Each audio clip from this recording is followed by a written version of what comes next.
Hi guys, I'm Azzy and welcome to my YouTube channel. So recently I've started reading properly again. I used to love reading when I was quite young and when I was a teenager, and in the last several years doing my university and working so much, I just kind of fell out of reading. So now that I'm in full-time work, I'm a teacher, I've decided, you know what, I really need to get back into reading regularly. So I have decided to challenge myself to read the 100 greatest books of all time. To start finding the 100 greatest books of all time, I started having a look at things like BBC's Big Read, the 100 must-read classics, and a whole bunch of other random lists that I have found online. Some of them focus more on classic literature, some of them focus very heavily on modern literature. I kind of want a bit of a good mix in there. So what I'm doing is I'm kind of pulling books from these lists that I've seen come up on numerous lists. I really want to cover that kind of core collection of these must read before you die bucket list type books. I also just made myself, I'm not sure if you can see behind me, you can see part of it at least, a massive big bookshelf, and I'm trying to fill it with all these great books to review for you guys. That's also meant that I have done some ordering. So I've got a couple of packages here from Booktopia, which is my go-to place, and I'm going to do some unboxing for you now. I actually can't really remember. I remember a couple of things that I ordered, but not that much.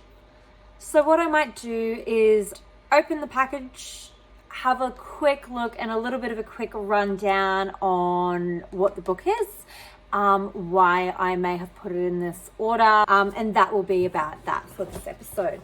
So let's start. Ooh. Oh, I'm already breaking the box. Great going, great going. Oh, can't do a clear rip. Oh, it kind of comes up in a neat little groove here. All right, a lot of bubble wrap. My cats will have fun with that later. The first book I have is Cat's Cradle by Kurt Vonnegut. Now, Kurt Vonnegut is actually someone that I have read before. He is definitely on the list of 100 greatest reads of all time, and I have another one of his books called Slaughterhouse-Five, which is one of my absolute all-time favorites. Kurt Vonnegut is an absurdist, and I tend to love absurdism. So I had to get one of his other titles, and this is one of his other biggest titles. So I will go back. I actually did just buy a hardcover of Slaughterhouse-Five, which I didn't do an unboxing of, but I do have that one on my shelf and I want to reread it to do the review. So I'll probably do that one first and then I'll do Cat's Cradle straight after. But it's about the atomic bomb. So the founding fathers of the atomic bomb have left a deadly legacy to the world, for he is the inventor of Ice-9, a lethal chemical capable of freezing the entire planet. The search for its whereabouts leads to Hoekner's three eccentric children to a crazed dictator in the Caribbean to madness. So, I don't know, a little bit Apocalypse Now, a little bit crazy. I don't know, as long as it's Kurt Vonnegut, I know I'm going to love it. All right, what else do I have here? So, Jean-Paul Sartre, Nausea. I'm not terribly sure what this one is about. He's a philosopher, and I did read kind of some of his series when I was doing my honors degree. I totally just put this one in the cart without knowing anything about it. So Nausea is both the story of a troubled of the troubled life of a young writer and an exposition of one of the most influential and significant philosophical attitudes of modern times, existentialism. That's why I got it. I love existentialism. The book chronicles his struggles with the realization that he is an entirely free agent in a world devoid of meaning. So it's a little bit of a nihilist one. So instantly I can remember now why I put this one in my cart, being a terrible nihilist myself. So this one should be a little bit of an interesting read. I think it was quite a cheap one as well. It's just kind of in that modern classics range, so it would have been about $7, I think. And what else do I have in here? Okay, so this one is called Things Fall Apart. It has been on an awful lot of lists, so it's one that I've kind of seen come up so many times that when I saw it on Booktopia, I went, yep, okay, I'm just going to grab it in the slot. It's not one that I'm necessarily terribly excited about reading. So here's a synopsis. Okonkwo is the greatest wrestler and warrior alive, and his fame spreads through West Africa like a bushfire in the Harmattan. But when he accidentally kills a clansman, things begin to fall apart. He said it! He said it! Then he returns from exile to find missionaries and colonial governors have arrived in the village. So obviously this kind of one is set in Africa, a little bit politically motivated, definitely race motivated. Should be kind of an interesting one. So we'll see how that one goes. What else do I have here?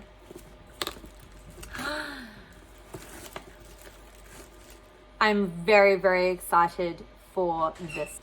I have actually just finished doing my review for 100 Years of Solitude.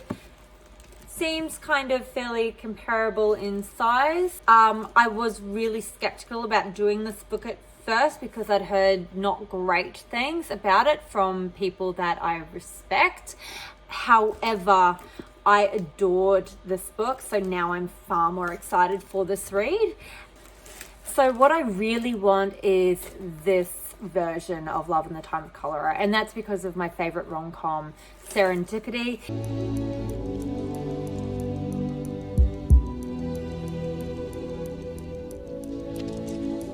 What's wrong? Don't you like it? But it was about $40 for the hardcover, even maybe a little bit more. So I kind of went, look, I'll buy the really cheapo version just to read. And if I absolutely hate it, then whatever, it can sit up. If I love it, I'll invest in getting the nice hardcover for my shelf. So we'll see how that one goes.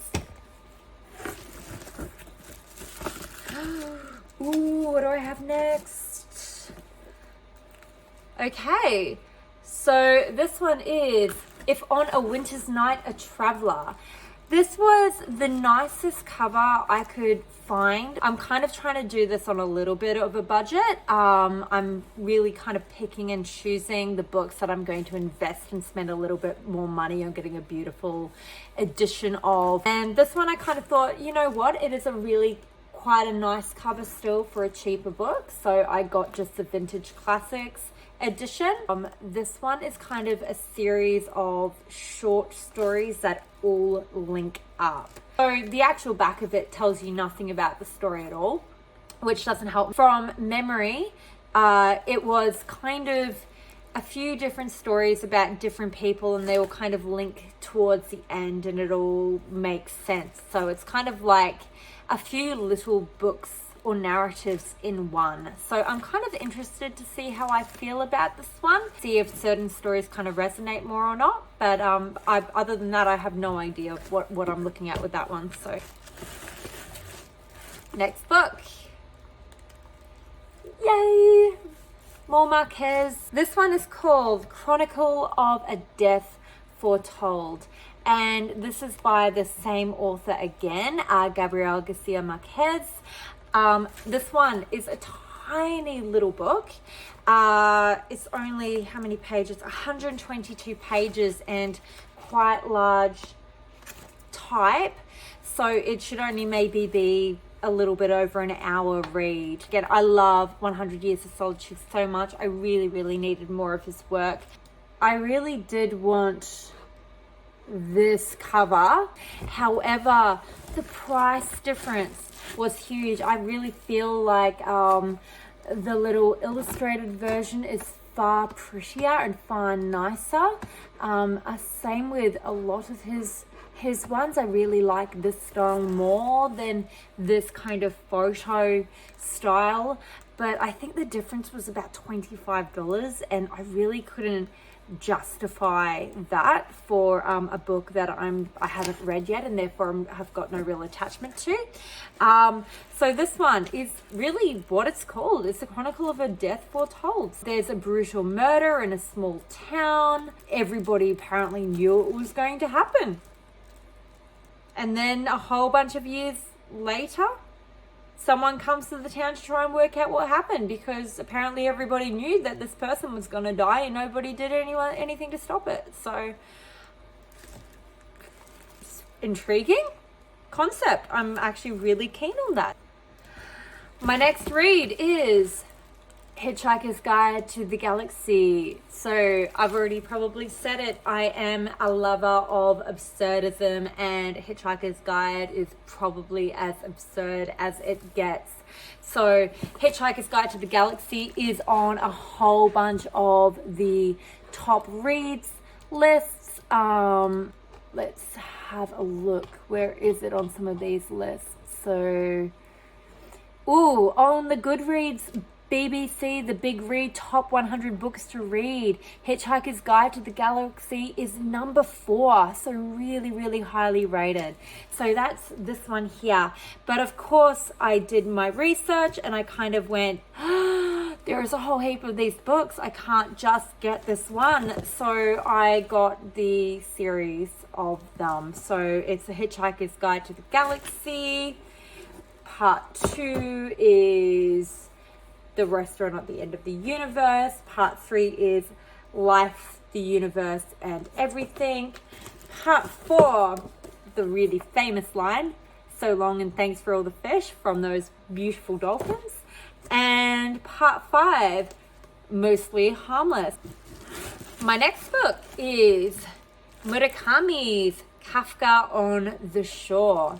Now, I really quite like the cover of this one. It is a paperback, unfortunately, but I couldn't get a really nice hardcover of this, so I thought that this one was quite beautiful.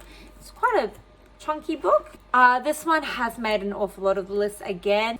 It has very, very mixed reviews.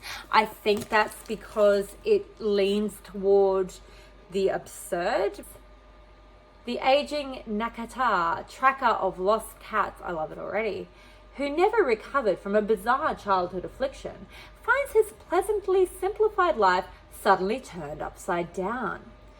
As their parallel odysseys unravel, cats converse with people, fish tumble from the sky, a ghost-like pimp deploys a Hegel-spouting girl of the night, a forest harbors soldiers apparently unaged since World War II, there is a savage killing, but the identity of both victim and killer is a riddle, one of many which combine to create an elegant and dreamlike masterpiece. So definitely some surrealism there. How could you not be interested in that? It just sounds fascinating. One of the bad things I've heard just from reading reviews is apparently he can drag at certain times, but I kind of just have a feeling that I'm really going to like this one. So we will see. I may be proven wrong. Last one for my big box is my hardcover. This is one that I have read before, but I'm halfway through reading again because I want to do a review on it shortly, and it is already one of my favorite books of all time, and that is Fyodor Dostoevsky's Crime and Punishment. So I really love this book, and this is one of the nicest hardcovers that I have seen of it. This one's kind of a linen cover. A couple of tiny little marks on it, which are a little bit annoying, but it seems to have been kind of screen printed onto the linen. I'm actually about halfway through rereading this one. At the moment, anyway. I've just been rereading it as a digital book on my phone, so I'm very, very happy to get this one because I want to take over and start rereading from this version. So yay! Already can highly recommend this one, but I'll do a proper review. Cool. Okay. I lied. There was one more book. Last book from this box is one of my favorite movies, and that may be because I did a whole year of my honors studying it, and that is Ready Player One. So I spent a year basically living with virtual reality as my day-to-day life. I did my honors degree looking at development for virtual reality, and doing simulations and putting those into kind of gallery and looking at memory and all sorts of fun things. So Ready Player One is amazing.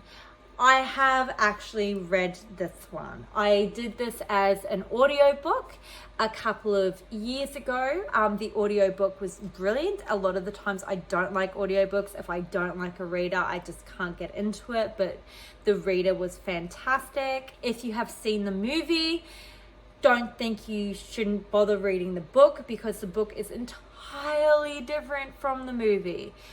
All of the games, all of the puzzles are different. This far more leans to total 80s gamer culture, whereas the movie made it way more mainstream. So if you are kind of an avid fan of proper old school arcades and systems, totally read the book. You're going to adore it. Apparently not everything could fit into my box, so I got one more package, and I am really confused as to what this one is because I can't really remember what I ordered. So let's have a look here. Oh, I should open the tab. That would be an easier way to open it. What is it? What is it? What is it? But this one is the Essential Kafka. This one has a whole bunch of Kafka's shorter books, and two of the shortest stories from Kafka are in a lot of the 100 must-read lists. The Trial and Metamorphosis. But this one also has The Castle and Letter to My Father. So this is a really big haul. So I think I've got about 18 or 19 new books to add to my library collection, so I'm really excited and I'm going to start reading. So I will get back to you with some reviews shortly. Thank you.